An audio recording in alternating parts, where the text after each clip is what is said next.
Well, hello everyone, I am Momo Suleiman and I am here to teach you about the cell cycle, or we can say cell division also. So starting with the topic, the very first and common question is why actually cell division occurs.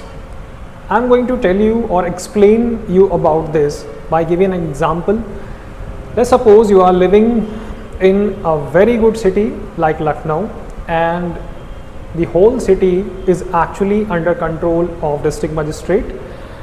For example, 10,000 people are living in Lucknow and one district magistrate is handling each and every project of the city.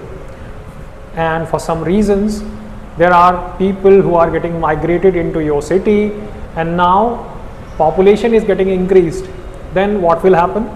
The burden on district magistrate will going to increase, and that will leads to that district magistrate to part the city into two parts.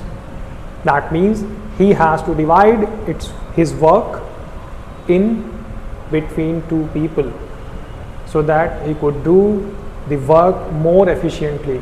Likewise, in the cell, whenever cell continue to grow, because it is a simple characteristic of every living organism that growth and reproduction is actually a very common feature of living organism, that leads to the cell content increase. And if a cell content is getting increased, then that will lead to the increase for the burden of nucleus.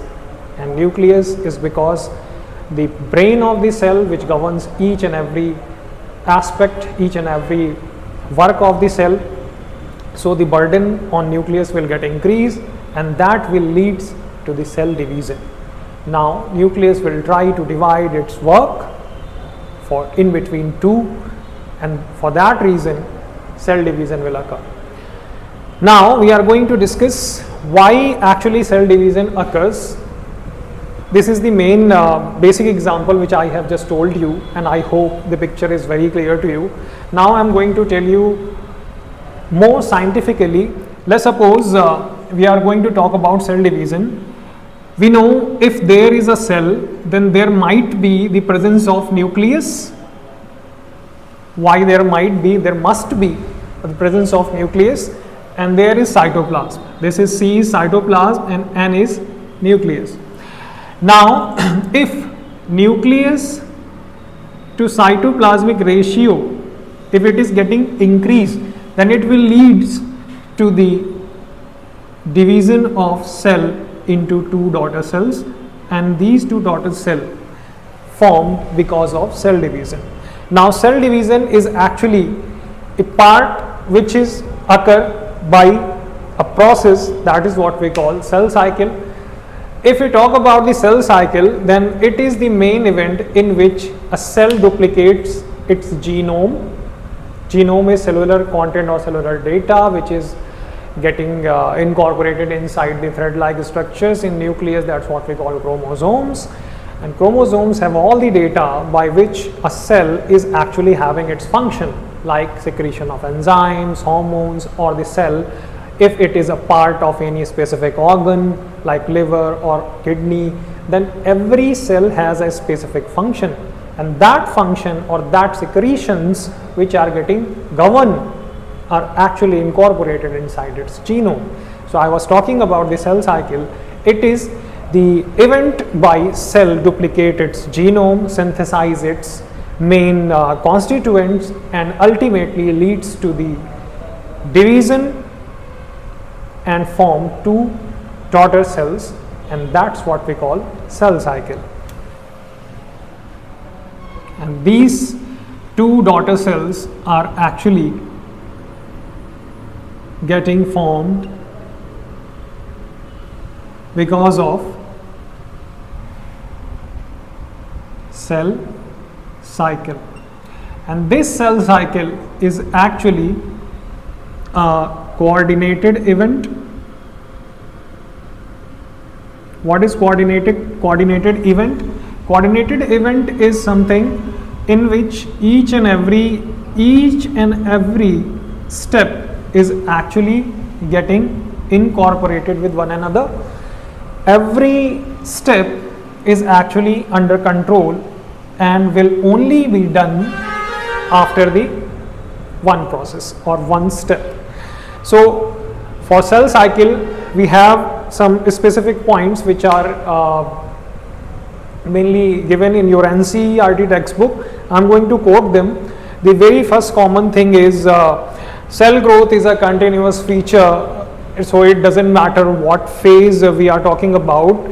The cell cycle is actually governed by specific proteins, that's what we call cyclin proteins, and there are specific enzymes, that's what we call CDKs, cyclin dependent kinases, which actually govern the cell cycle.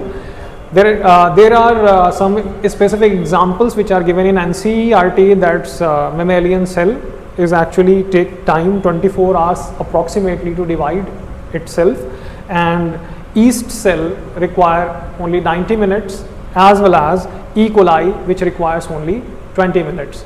Now we are going to talk about the different phases of cell cycle.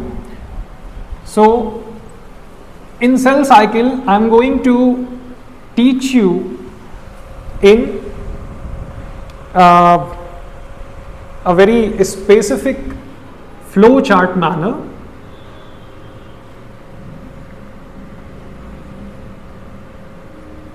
So cell cycle, we are talking about phases. So phases of cell cycle are mainly two types, or we can say cell cycle is comprises of mainly two phases. The first important phase is interphase, and the second important phase is M phase. Interphase, somehow we call it is the resting phase, but it is not actually resting. Let's suppose if a cell is going to divide, then it will always prepare itself for division. Okay, so in interphase we are going to discuss about sub phases of interphase, which are actually two gap phase and one S phase. Two gap phase are G1 phase as well as G2 phase, and in between both there is S phase, and S stands for synthesis phase. And in M phase there are specific parts or sub parts of M phase in which cell will going to divide itself. In interphase cell is preparing itself for division, but in M phase cell will going to divide itself. Okay, so first of all we are going to talk about interphase. It is it takes 95% of the cell cycle time, and rest of the time, that is 5%, is actually taken by the M phase. M stands for mitosis or mitotic phase, we can also say it mitotic phase. M stands for mitotic.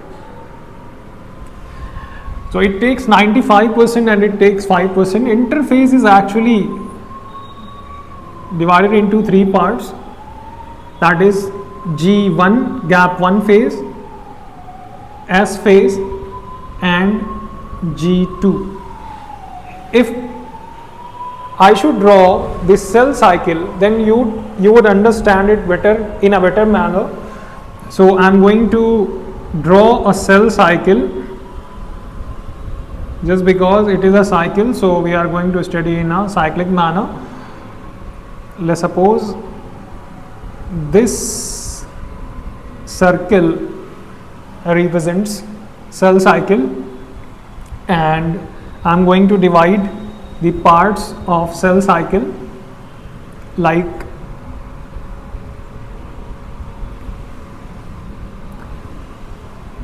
the quarter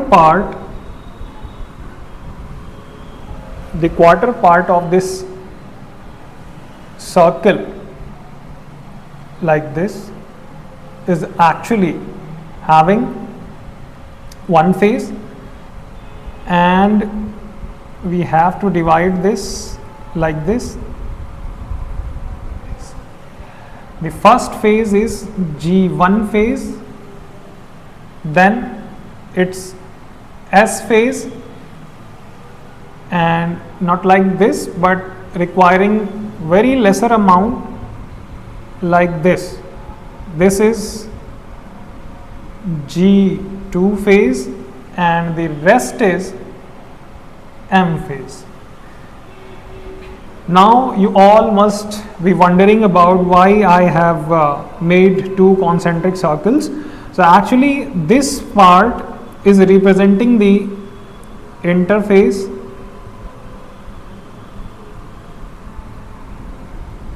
which is actually having the 95% of the time of whole cell cycle, like this. Okay. Now this M phase is actually divided into its subparts, that is, I am going to represent in a abbreviated manner, that is P, M, A and T. PMAT. P stands for prophase,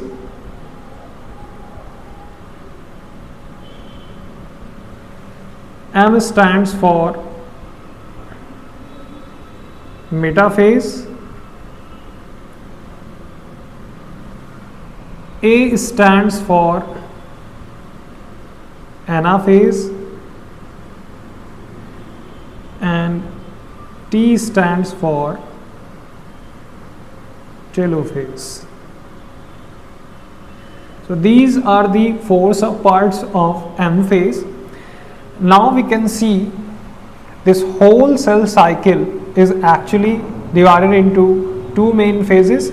The first phase is G1 phase, S phase and G2 phase, which together comprises interphase, and the next phase is M phase, that is mitotic phase, which also have its subphases, that is prophase, metaphase, anaphase and telophase. So as we have discussed about that interphase is actually the resting phase. It's not actually resting, but cell is actually getting prepared itself to get divided, and for preparation cell is metabolically active. So now we are going to discuss about the G1 phase. Okay, so if we talk about the G1 phase, then what happens in G1? G1 stands for, first of all, gap 1. G2 stands for gap 2, and S stands for synthesis phase. Okay. In gap 1 phase, we are going to discuss that if a cell is getting divided in M phase, then it must have the more amount of protein, the more amount of ATP, the more amount of RNA. So there might be increase in ATP as well as increase in RNA, all types of RNA like mRNA, tRNA, rRNA. Why? Because all these RNA helps to decode the information which are present in the chromosomes, and ultimately it will decode and leads to the specific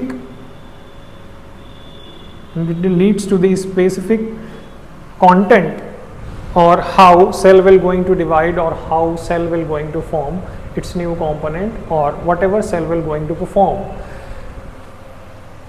The ATP is getting increased, RNA is getting increased, protein content will going to increase, because if a cell is getting formed, then we all know that cell membrane is made up of protein, so there might be need of protein, and for that protein content must be increased. Now we are going to discuss about S phase. So S phase is actually synthesis phase, and in this phase mainly DNA replication occurs. And what is DNA replication? The term replica means copy. If DNA is getting formed within the cell, that means it is getting actually copied within the cell, so that whenever cell will going to divide, then there might be an original copy and there might be a duplicate copy. If both the copies are present, then the copy which is duplicate copy will going to form the new cell and the original with intact within the cell. Okay. So S phase is actually for the synthesis of DNA, and that synthesis of DNA is actually the replication of DNA.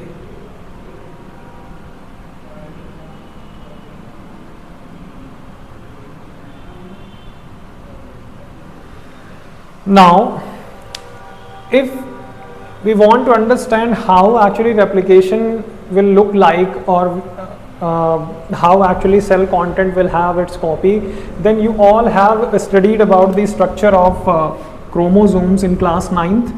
So if we see, there are three terms. One is chromatin, one is chromosome, and one is chromatid. We should understand, if a cell is there, a nucleus is there, and the thread-like structure is present inside the nucleus, then that thread-like structure is actually chromatin. When cell will start to divide, or cell will start to enter into cell cycle, then it will leads to the condensation of these chromatin threads, and that condensation will lead to the formation of chromosomes, and these chromosomes have this structure. This structure is mainly, in some books you could see like this only, and in some books you could see like these.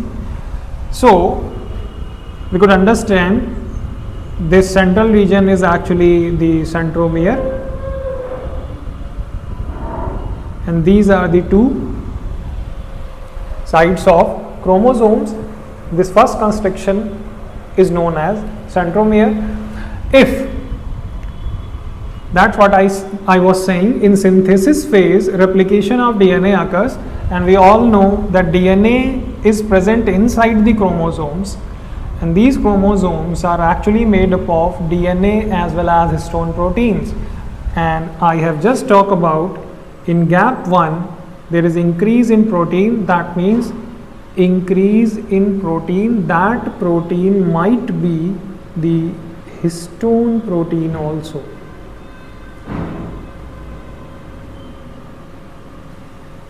Okay. If a cell content is getting increased, then the content inside the chromosome will also going to increase, and whenever cell chromosomal content is getting increased, that means DNA plus histone both are getting increased,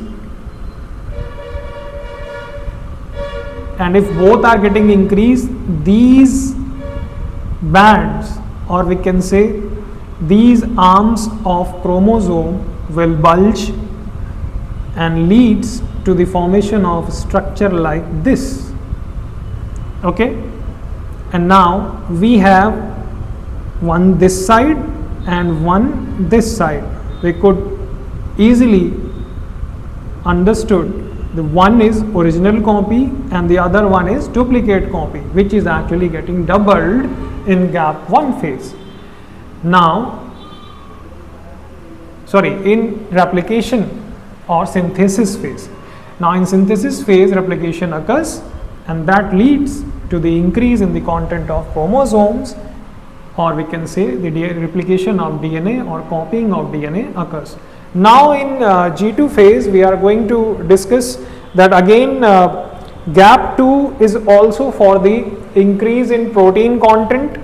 If we can say the cell is getting divided, then new cell membrane will also going to form and leads to the increase in protein content, as well as there are specific ATP consumption also takes place. How? If I am going to draw the structure, how actually the cell division occurs during M phase of cell cycle, then you will get a clear picture why the number of ATP is required in more amount in GAP1 and GAP2 phase.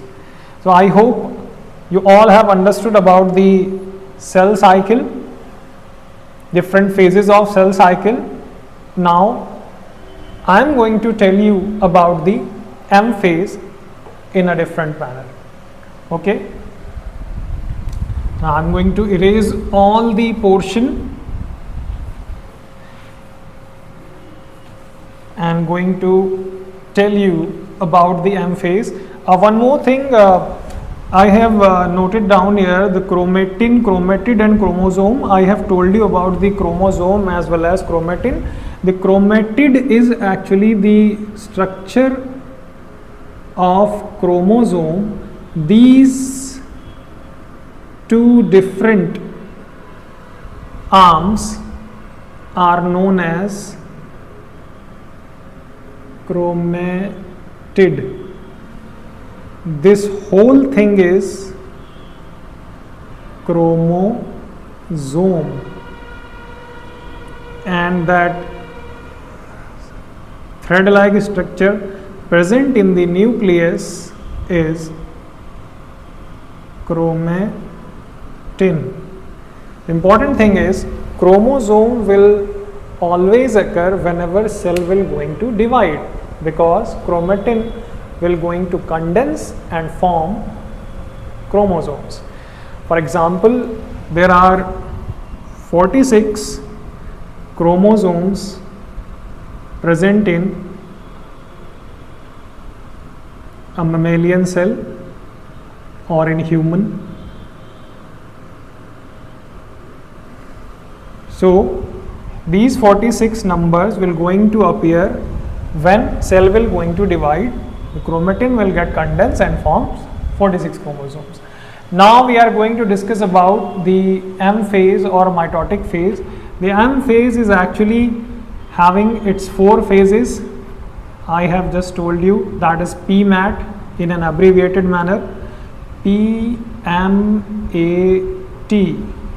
that is prophase, metaphase, anaphase and telophase. You could understand this topic by having the diagram how actually the M phase occurs. So the important thing is, if I am going to draw the structure of a cell having nucleus, then this is the chromatin, and these chromatin will going to condense if it will going to enter the cell cycle, and it will form chromosomes. And in the cytoplasm, we know that there is a specific cell organelle that leads to the cell division process, that is centrosome. And these centrosome will going to divide into centriole and move to the every 2 poles and leads to the formation of specific spindle fiber which are also made up of tubulin protein. And in G1 phase we have studied that cell division requires a specific gap phase in which cell starts to prepare itself, and that tubulin protein will going to form in that G1 phase also. Now this is the normal cell, it will undergoing the cell cycle or cell division, then this chromatid will going to start to condense and form chromosomes. So I am going to draw the structure. Now in prophase we could easily understood this nuclear envelope will going to rupture like this and leads to disrupting of nuclear membrane and increase in cell chromosomes. So, and as well as these centrosome will start to move to each and every pole in the form of centriole like this,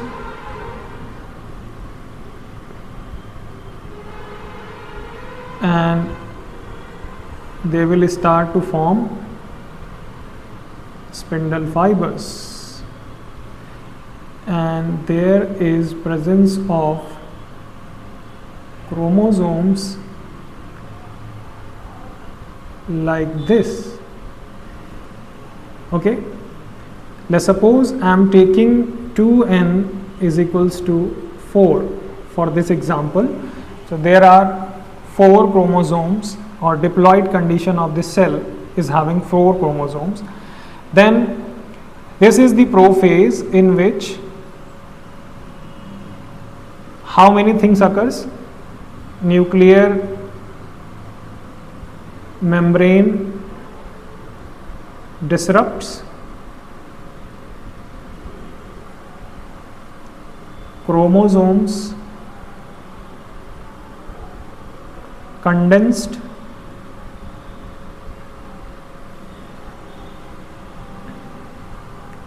centrioles moves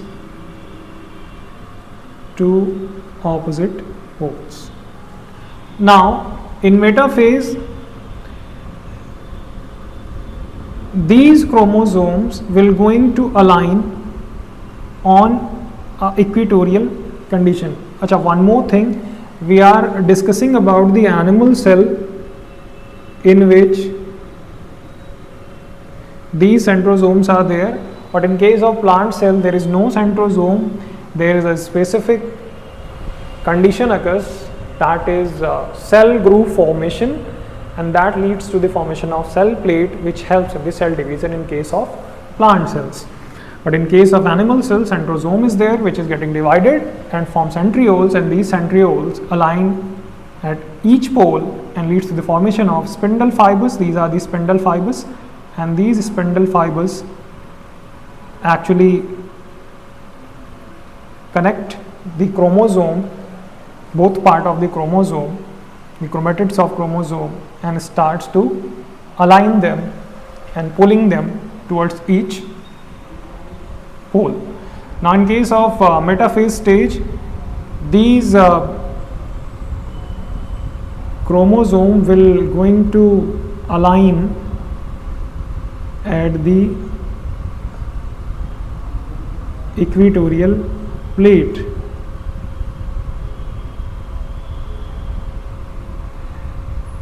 Let's suppose like this. The chromosomes are aligned on a specific manner in the middle of the cell. That stage is actually depicting the metaphase stage. The chromosomes aligns at equatorial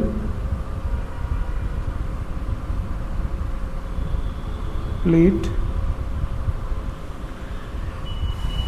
Now in case of anaphase, these chromosomes which are actually having this structure like this, now in anaphase these will going to divide and half of the chromosome will split and will go to one end or one pole, and the other half will going to the another pole. The other half is the original part, and this half is the duplicate part, which is actually formed in the S phase during the replication of DNA. Now in anaphase,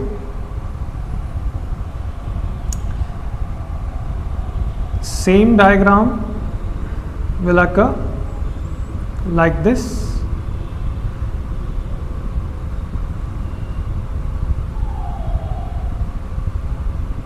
And in this case, the chromosome will going to split like this,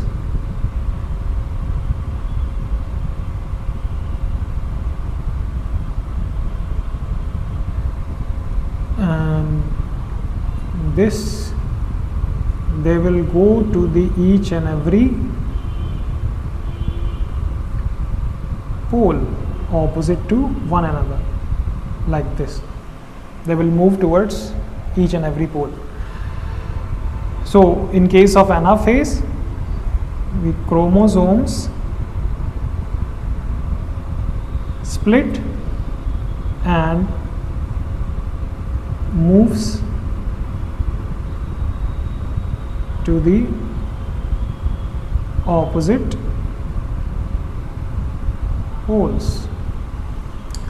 Now at the end, that is telophase, in this subphase again we are going to discuss that this part in a cell, again nuclear envelope will start to form. Now the every strand or half of the chromosome which are getting splitted and get moved to the each and every pole will going to form a separate identity like this.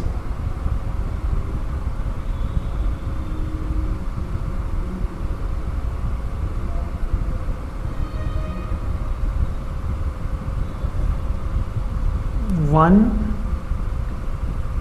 two, three, four. 1, 2, 3, 4. As we can see, this nuclear envelope is actually getting reformed in telophase stage, and chromosomes are getting parted on the both side, and now this division will occur, division of cytoplasm will occur, and the cell organelles will also going to divide, and this leads to the further formation of two new daughter cells, and each is having the at its own cytoplasm as well as nucleus. Same in the other cell, that is nucleus and that is cytoplasm. So this is the part of cell cycle which I have just told you about. And now if we are going to discuss one more point, you must have read about the G0 phase also, that is G0 or G0 phase. What is this? Let's suppose if a cell has completed its cycle and completed G1 phase, S phase, G2 phase as well as M phase. Now that cell will going to have its own function, like now two daughter cells are getting formed, and these two daughter cells will going to perform or get incorporated to form a different types of cells. That's what we call differentiation. If somehow these cells will not going to come back in cell cycle for any reason, they want to get destabilized or they want to go into a resting mode. If they are not metabolically active, then they will going to enter a specific phase, that's what we call G0 phase or G0 phase. The question arises कि G0 phase आता कहाँ पर है? Again we are forming this cell cycle, let's suppose that was our cell cycle.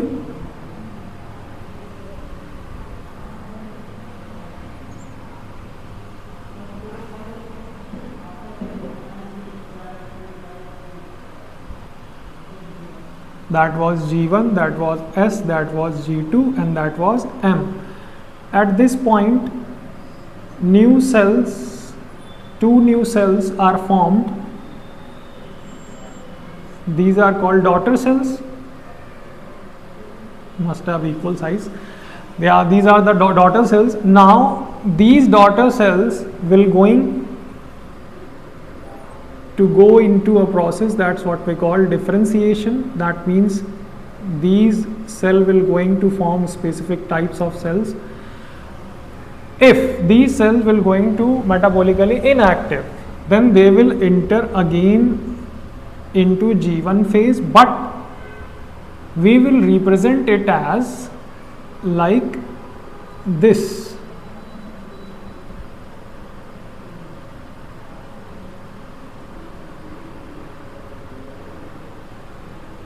And here we will write G0 phase. Why we are making this arrow from this area? Let's suppose if we form this line from this point, then it will represent like, it will make a confusion among the students that it might be chance that these cells will again entering into G1 phase and now they are exiting G1 phase, and might be they will come back again in G1 phase. No, this will not occur. The main thing is, now the differentiation process occurs. If this cell is again will want to divide again, then it will get incorporated into cell cycle again. That's de-differentiation. And for de-differentiation, cell will have to enter the cell cycle again. But I am saying these two daughter cells will metabolically inactive, then they will not going to enter the cell cycle. That means they will exit the cell cycle from the G1 phase, because they have completed G1, S, G2, M and formed two cells. And these cells will going to exit the cell cycle and go to a resting phase. That's what we call cell is metabolically inactive. That's what we call G0 phase, or it is also known as quiescent phase. I hope you all have studied this topic very well and understood what I have told you. If you actually have understood this topic very well, then please like, share and subscribe. Thank you for watching.